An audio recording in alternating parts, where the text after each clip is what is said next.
నమస్తే. AP01 న్యూస్‌కు స్వాగతం. నా పేరు తన్నీరు శ్రీనివాసులు. ముందుగా AP01 సబ్స్క్రైబ్ చేసుకోండి. మరి వివరాలకు వెళ్తే అనంతపురం జిల్లా గుత్తి పుష్ మున్సిపాలిటీ పరిధిలోని ఉప్పర వీధిలో మరి ఇక్కడ ఒక పిల్లలకు సంబంధించినటువంటి ఉద్యానవనం ఉంది.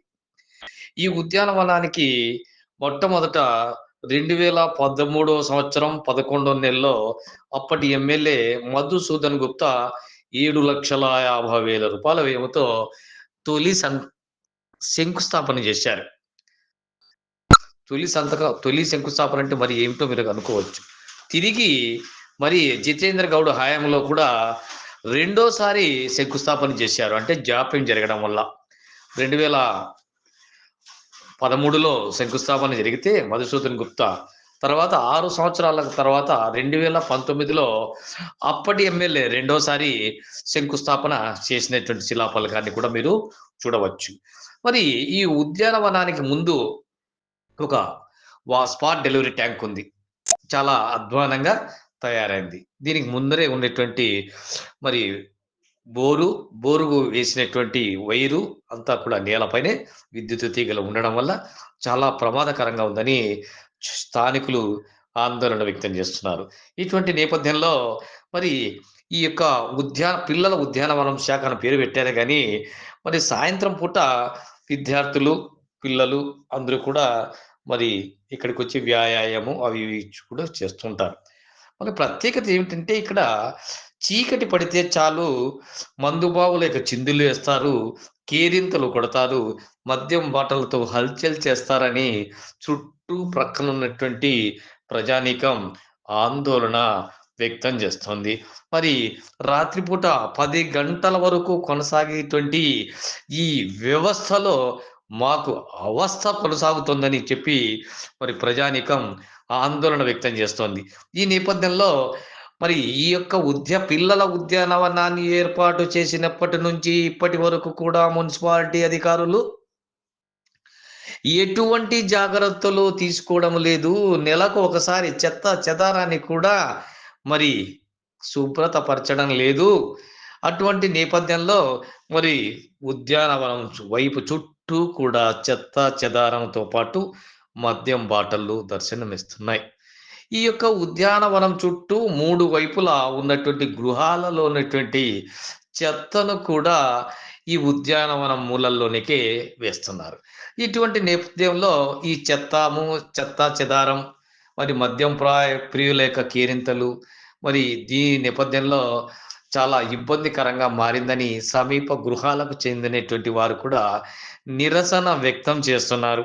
తాము ఎవరికి చెప్పాలో తెలియడం లేదని, ఒకవేళ అడిగితే మీరెవరని ఎదురు ప్రశ్నలు వస్తున్నాయని ఈ నేపథ్యంలో మరి సంబంధిత మున్సిపల్ శాఖలో పారిశుద్ధ సిబ్బంది గాని, ఇతర సిబ్బంది గాని మరి దాదాపు 80-90 వరకు ఉన్నారని తెలుస్తోంది.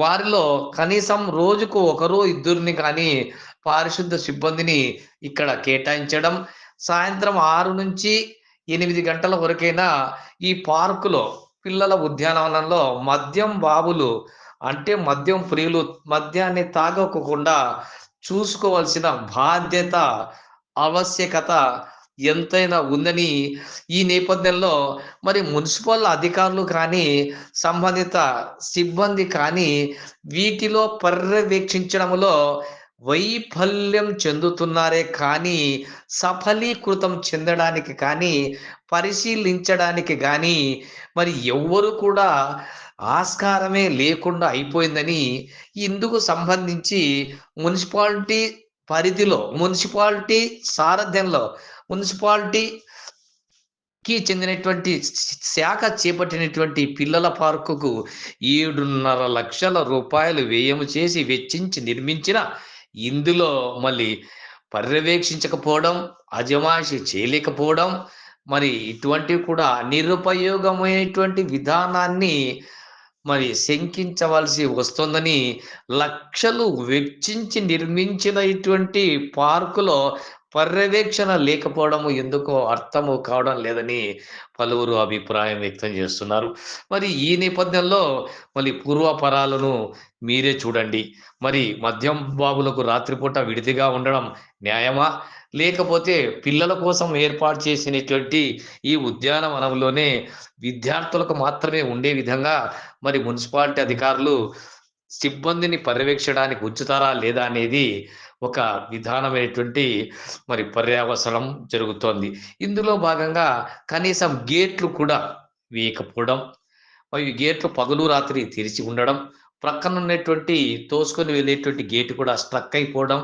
ఇటువంటి నేపథ్యంలో మరి ఎవరికి వారే యమునా తీరే అనేటువంటి పద్ధతులను అనుసరిస్తుంటే మరి అధికారుల తీరు ఏమని అనాలి?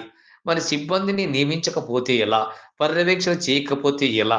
అనేటువంటి ఉద్దేశ్యంలో మరి ఇటువంటి విధానంలో మున్సిపల్ అధికారులు సరైనటువంటి చర్యలు తీసుకొని ఒకవైపు పర్యవేక్షిస్తూ మరోవైపు రాత్రిపూట గేట్లు వేయాల్సి ఉందని, ఇందుకు సంబంధించిన సిబ్బందిని రోజుకొకరిని నియమించాలని, లేని పక్షంలో ఎవరినైనా శాశ్వతంగా ఏర్పాటు చేయాలని కూడా స్థానిక ప్రజానీకం డిమాండ్ చేస్తోంది. మరి ఇక్కడ చూసే పూర్తి స్థాయిలో ఎలా ఉందో మీరే పరిశీలించండి.